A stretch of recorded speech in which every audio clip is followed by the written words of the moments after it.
This is the story of a church that officially died on November 19th, 2017. And yet, as we'll discover, there's life after death for churches as there is for the people who make up the church. Christ Presbyterian was born Crestwood Presbyterian in the hopeful 1950s when the scars of World War II had begun to heal and the wounds of the 1960s were yet to be felt. And as the nation grew, so did the congregations of most mainline denominations. Crestwood Presbyterian Church began in 1948 as a mission of High Point, North Carolina's First Presbyterian Church. The church met for the first several years in a fireworks stand on the Greensboro Road. In 1955, the Reverend William Baker was called as Crestwood's first pastor, and the small church began to get its footing. My recollection is that the facility was built in the late 50s. It was built on a model where you had a small sanctuary and an education wing.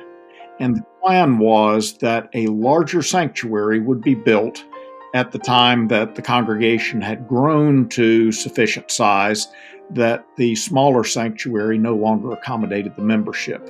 As might be expected, it was a time of excitement and energy and expectation as the church grew by 37 new members in the first 4 months of 1958 alone. Like all living organisms and institutions, there's a life cycle that applies to churches. And like the life expectancy among humans and institutions, some churches live a long time and others do not. This graph shows the various stages of a church's life cycle, as explained by the Alban Institute.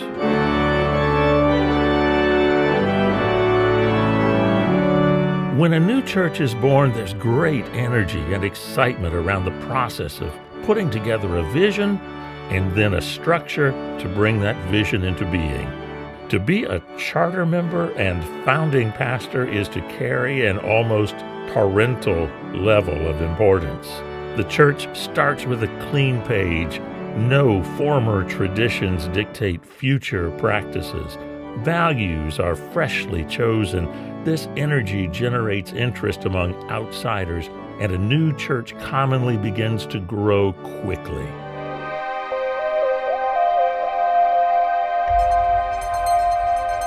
The birth stage is followed by an extended period of growth and vitality in membership and missions and in buildings.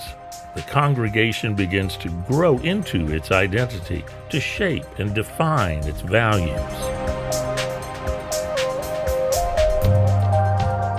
In this third stage, there's a leveling out of growth in numbers as well as innovation.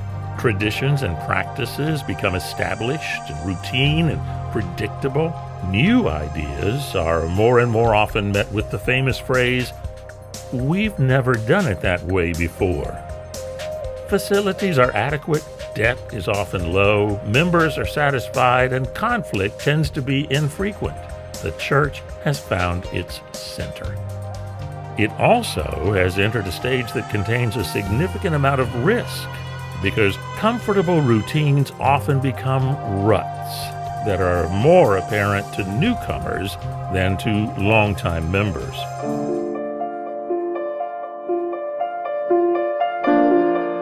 Losses in membership begin to outweigh growth. The average age of the church's membership grows older. Budgets begin to shrink or are not met. Attendance at worship declines. Salaries are cut. Staff size is reduced. Active members may not notice the decline, at least not for a while, because they're so busy keeping things going. However, an outside observer usually sees these signs of decline right away. Denial often becomes a means of coping for those who do not want to see what's happening, and very often this stage is accompanied by congregational conflict, blaming, scapegoating, anger, and disengagement.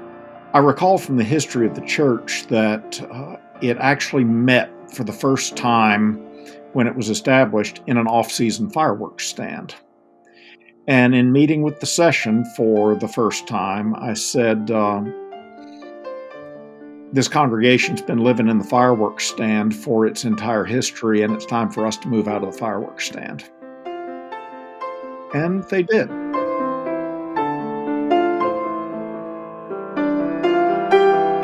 I arrived at Christ Presbyterian knowing that there had been a period of conflict at the former Crestwood congregation. That was, frankly, the reason that the membership had become so depleted. Something usually happens in a congregation that makes everyone see what is happening. This is often a crisis of some kind. What I encountered was a congregation that was aware of its own mortality at this point. They really understood that this was the last opportunity to try to rebuild. It's also the time when many congregations reach out to their denomination for rescue, to pay expenses, or to revitalize. I first was contacted by George Carpenter, who was serving as the interim pastor there. He and Ken Leslie from Jamestown Presbyterian Church were heading up a process to undertake a new church development supported by the existing membership, now quite small, of the former Crestwood Church. With the support of $25,000 a year for presbytery, my task was going to be to come in and just try to make a new thing happen. As the Alban Institute says, churches are notoriously tenacious and do not succumb easily. Many will look for other income streams or other ways to keep the church doors open. Longtime members of nearly defunct churches do not handle suggestions of closure well.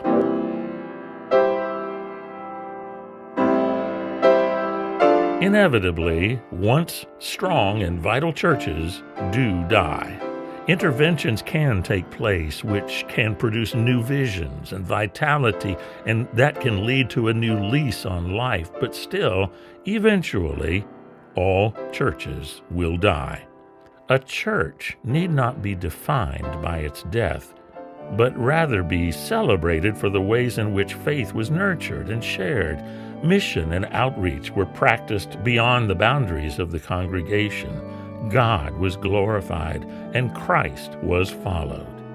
This brief exploration into the life cycle of churches is important as we move into the next 2 episodes and learn about the periods of vitality and equilibrium of Crestwood Presbyterian, and then to the periods of decline and death. We will refer briefly to these stages as we talk to some of the people who served and were served by Crestwood, and to some of the factors that then led to the changing of the church's name from Crestwood to Christ Presbyterian, to the efforts at revitalization, the folks whose faith journeys were begun and nurtured by this congregation, and finally, ways in which resurrection continued to be found even in the empty tomb of Christ Presbyterian's wonderful and still unfolding story.